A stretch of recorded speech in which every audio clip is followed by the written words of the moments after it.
नमस्कार and welcome to Bharat affairs. Recently SCO की summit conduct हुई पाकिस्तान में, जिसे पाकिस्तान ने होस्ट भी किया और इंडिया की तरफ से इंडिया के foreign minister doctor S Jaishankar ने यहाँ पर विजिट किया और इस विजिट को कहा गया ये एक हिस्टोरिक विजिट है। और जैसे ही यहाँ पर भारत के विदेश मंत्री पाकिस्तान गए, इसके बाद में इंटरनेट में पूरी सोशल मीडिया में एक आवाज निकल के आ रही थी कि बॉस द रियल हीरो जब ये पाकिस्तान में लैंड करते हैं, उसके बाद में द बॉस जैसे जो वर्ड है ये यूज की जाने लगे एस जयशंकर के फेवर में। क्यों? क्योंकि जब ये एंटर करते हैं पाकिस्तान में और इनकी प्लान लैंडिंग करने के बाद में ये अपने चश्मे को चेंज करते हैं, जो इनका रेगुलर चश्मा है यहाँ पर ये हटाते हैं और ये हो कब रहा है जब ये लैंड करते हैं और कुछ डिस्टेंस की ट्रेवल करने के बाद में अपने चश्मे को चेंज करते हैं और चश्मा आप देख सकते हैं ब्लैक कलर का। और इस इमेज के बाहर आने के बाद में the boss the real hero जैसे जो वर्ड है इंटरनेट में वायरल होना स्टार्ट होती है। इवन कि पाकिस्तान में एक दिन रुकने के बाद में कुछ तस्वीरें ऐसे भी निकल के आती है कि भारत के विदेश मंत्री यहाँ पर मॉर्निंग वॉक कर रहे हैं अपनी कलीग्स के साथ में। इवन कि पाकिस्तान जाकर यहाँ पर ट्री सैपलिंग भी की जाती है, जिसकी इमेज को भी शेयर किया गया। और ये जो विजिट है ये हिस्टोरिक ही नहीं, ये रेयर विजिट मानी जाती है, क्योंकि इसके पहले आपने देखा होगा आज से 9 साल पहले उस वक्त के विदेश मंत्री सुषमा स्वराज जी 2015 के टाइम में दिसंबर में विजिट करते हैं एससीओ समिट को लेकर। और 9 साल के बाद में भारत की तरफ से विदेश मंत्री एस जयशंकर यहाँ पर विजिट करते हैं पाकिस्तान। और ये जो 9 साल का जो फासला है ना, इसके पीछे कारण है इंडिया पाकिस्तान के रिलेशंस, क्योंकि इंडिया पाकिस्तान के जो रिलेशन है वो अच्छे नहीं माने जाते हैं। लेकिन आपके दिमाग में एक सवाल उठ रहा होगा कि क्या यहाँ से एस जयशंकर को पाकिस्तान जाने के लिए एससीओ समिट के लिए क्या इनको भी वीजा की जरूरत पड़ी होगी, या ऑलरेडी इनके पास में डिप्लोमेट कार्ड होल्डर होगा? जिस तरीके से इंडिया पाकिस्तान के रिलेशंस है, तो यहाँ पर एस जयशंकर को पाकिस्तान विजिट करने के लिए भी वीजा यहाँ पर जरूरत पड़ी। और इनके लिए जो वीजा यहाँ पर इशू किया गया था ये था बेसिकली डिप्लोमेट वीजा। और इसके बाद में यहाँ से विदेश मंत्री जाते हैं पाकिस्तान। और पाकिस्तान जाने के बाद में यहाँ पर मुलाकात होती है पाकिस्तान के प्राइम मिनिस्टर शहबाज शरीफ के साथ में। और इस इमेज के साथ में पाकिस्तान की जो मीडिया आउटलेट्स है वो ये लिखती है कि भारत के विदेश मंत्री का जो वेलकम है ये लो लेवल का किया गया। आप पहले ये छोटी सी क्लिप देखिए, आपको यहां से मालूम चलेगा कि पाकिस्तान की लो लेवल क्या होती है।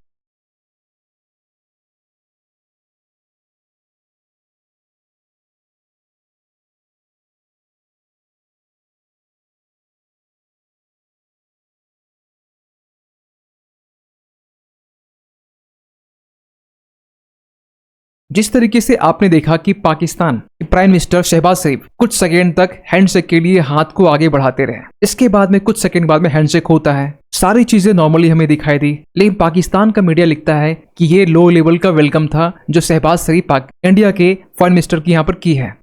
जैसे यहाँ पर जयशंकर यहाँ पर जाते हैं एससीओ की मीटिंग में, यहाँ पर 3 एविल्स के बारे में बात की जाती है। वो 3 एविल्स टेररिज्म, एक्सट्रीमिज्म और सेपरेटिज्म। लेकिन यहाँ पर बेसिकली फोकस किया गया टेररिज्म को लेकर, एक्सट्रीमिज्म को लेकर।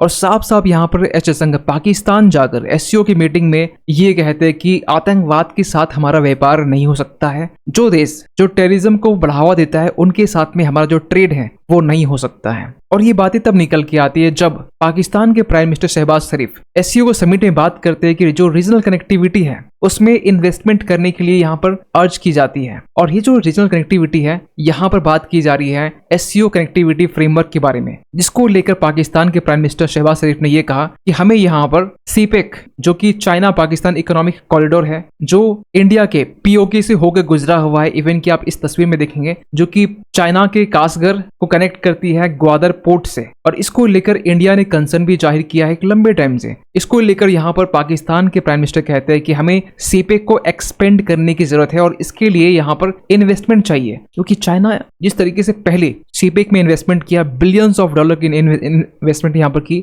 इसके बाद में पाकिस्तान को यहाँ पर जरूरत है सीपेक के लिए इन्वेस्टर की। और इसके लिए पाकिस्तान ने अपने तरफ से रखा एससीओ कनेक्टिविटी फ्रेमवर्क, जिसके तहत यहाँ पर Pakistan China Pakistan economic corridor को एक्सपेंड करना चाहता है। इवन कि पाकिस्तान के एक फेडरल मिनिस्टर है, इंफॉर्मेशन एंड ब्रॉडकास्टिंग मिनिस्टर, इन्होंने यहाँ पर यह भी कह दिया कि जो सीपेक है वो पाकिस्तान का बैकबोन है। लेकिन हमेशा की तरह यहाँ पर भी डॉक्टर एस जयशंकर ने यहाँ पर एससीओ के कॉन्क्लेव में ये कहा कि जो सीपेक है वो बेसिकली इंडिया के सॉवरेनिटी जो संप्रभुता है उसका उल्लंघन करता है और इंडिया इसके अगेंस्ट में है। इंडिया अपोज करता है चाइना के बेल्ट एंड रोड इनिशिएटिव, जिसके जरिए सीपेक में चाइना पाकिस्तान मिलकर यहाँ पर एक कॉरिडोर बनाया है। इवन कि इस समिट में पाकिस्तान और चाइना ने अपनी तरफ से कश्मीर इशू को लेकर एक जॉइंट स्टेटमेंट भी जारी की। इसको लेकर भी यहाँ पर इंडिया ने अपोज किया और भारत ने अपने तरफ से ये साफ साफ ये कहा कि इंडिया जो है टेररिज्म को कंडेम करता है, जिस तरीके से पाकिस्तान कश्मीर में टेररिज्म को स्प्रेड करता है, और इसको लेकर ना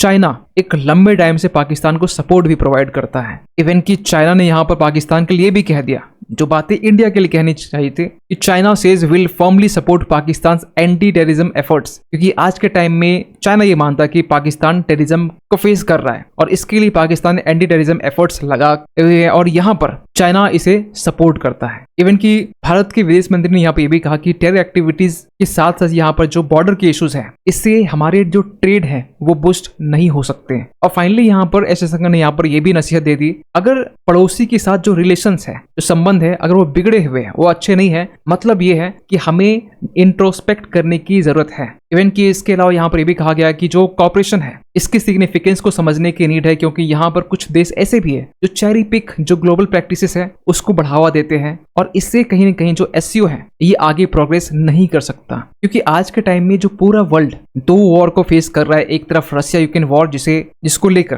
जो पूरी दुनिया है दो धड़ों में बटी हुई है एक्सेप्ट इंडिया को छोड़कर। इवन कि इजराइल और ईरान के बीच जो वॉर जो सिचुएशन है या प्रॉक्सी ग्रुप के साथ में जो वॉर जो सिचुएशन है इसको लेकर भी यहाँ पर जो पूरी दुनिया है वो बटी हुई है। इसी को लेकर यहाँ पर कहा गया कि जो चेरी पिक ग्लोबल प्रैक्टिसेस है इससे एससीओ आगे प्रोग्रेस नहीं कर सकता। इसके अलावा यहाँ पर ऐसे 10 पॉइंट और भी है जिसको आप यहाँ पर अपने इमेज में देख सकते हैं। यहाँ तक कि इस समिट में यूएनएससी के मामले को भी यहाँ पर उठाया गया और यहाँ पर यह कहा गया इसमें रिफॉर्म करने की जरूरत है, क्योंकि ये जो आज के टाइम में 5 परमानेंट मेंबर है, यूके, यूएस, चाइना, रशिया और फ्रांस, ये और भी ज्यादा रिप्रेजेंटेटिव होना चाहिए, इंक्लूसिव होना चाहिए, ट्रांसपेरेंट, एफिशिएंट, इफेक्टिव, डेमोक्रेटिक और अकाउंटेबल होना चाहिए। एससीओ की बात यहाँ पर की गई, यूएनएससी को लेकर यहाँ बात की गई, इवन को हेल्थ और एनवायरमेंट को लेकर भी यहाँ बात की गई, और जो बॉर्डर के जो इश्यूज है खासकर चाइना को लेकर इसको भी यहाँ पर एस जयशंकर यहाँ पर यह कहते हैं कि इससे जो टेरिटोरियल जो इंटीग्रिटी है एक दूसरे की ये रेस्पेक्ट करने की जरूरत है, और ये बिना नाम लिए यहाँ पर ये कहा गया। आप यहाँ पर देख सकते हैं कि should recognise territorial integrity says S Jaishankar in Pakistan, और ये साफ साफ ये चाइना के लिए एक स्ट्रॉन्ग मैसेज था। लेकिन एक सबसे बड़ा सवाल निकलता है क्या यहाँ पर इंडिया एससीओ की समिट में, खासकर इस एससीओ समिट में जहां पर जो हेड ऑफ द स्टेट है वो पार्टिसिपेट करते हैं, लेकिन इंडिया की तरफ से यहाँ पर भेजा गया विदेश मंत्री एस जयशंकर जी को। इससे कहीं ना कहीं ये मालूम चलता है कि जो संघाई कॉपरेशन ऑर्गेनाइजेशन है इसमें इंडिया की जो इंटरेस्ट है ये हटती हुई दिखाई दे रही है, और इसको लेकर ना वेरियस आपको आर्टिकल्स मिल जाएंगे। जो जियोपॉलिटिकल एक्सपर्ट है वो यहाँ पर ये लिखते हैं कि इंडिया की जो इंटरेस्ट है इसमें अब डाइल्यूट होते हुए दिखाई दे रही है। इसके पीछे वेरियस रीजन हो सकते हैं, क्योंकि यहाँ पर इंडिया के जो इंटरेस्ट है वो एससीओ के जो मेंबर्स है, खासकर हम बात करें चाइना, रिसेंटली ईरान भी मेंबर बन चुका है, पाकिस्तान भी है, इसके साथ में इंडिया के जो इंटरेस्ट है कभी मिल नहीं सकते। हाँ, ये अलग बात है कि रशिया के साथ जो इंटरेस्ट है कुछ हद तक मिल सकते हैं, लेकिन जो इनके साथ और इसके अलावा कुछ मेंबर्स और भी है उनके साथ इंडिया के जो इंटरेस्ट है वो मिल नहीं सकते हैं। पहले अगर हम एससीओ की बात करें जिसे 2001 में बनाया गया था 15 जून के टाइम में, जिसमें उस वक्त 5 देश थे,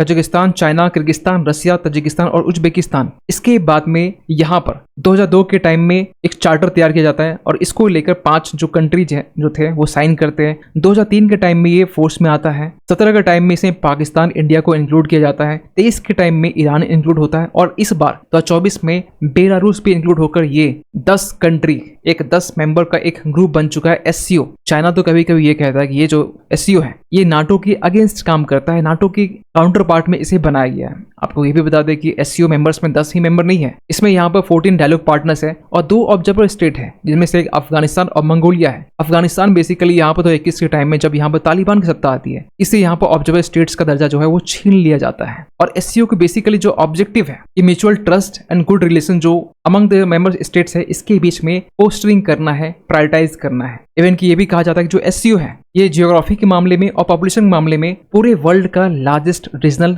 ऑर्गेनाइजेशन यहाँ पर इसे माना जाता है, क्योंकि यहाँ पर अगर लैंड मास की बात करें तो पूरे यूरेशियन में 80% जो लैंड मास है वो एससीओ जो मेंबर्स है इनके पास में है। पूरे वर्ल्ड का पॉपुलेशन जो है वो 40% वो एससीओ के पास में है। पूरे जीडीपी की बात करें पूरे वर्ल्ड की तो 23% जीडीपी ओनली एससीओ के पास में है। खैर इस पूरी इस अपडेट को लेकर आप क्या मानते हैं कमेंट कीजिएगा। और जाते जाते एक क्वेश्चन आप सभी के लिए, हाल ही में किस मिनिस्ट्री ने यहाँ पर e migrate V2.0 web portal and mobile app इसे लॉन्च किया है? आपके पास में ऑप्शंस है ministry of home affairs, ministry of external affairs या मिनिस्ट्री ऑफ डिफेंस या फाइनली यहाँ पर मिनिस्ट्री ऑफ टूरिज्म। सही आंसर कीजिए कमेंट सेक्शन पे। मिलते किसी अगले वीडियो में, तब तक के लिए थैंक यू सो मच।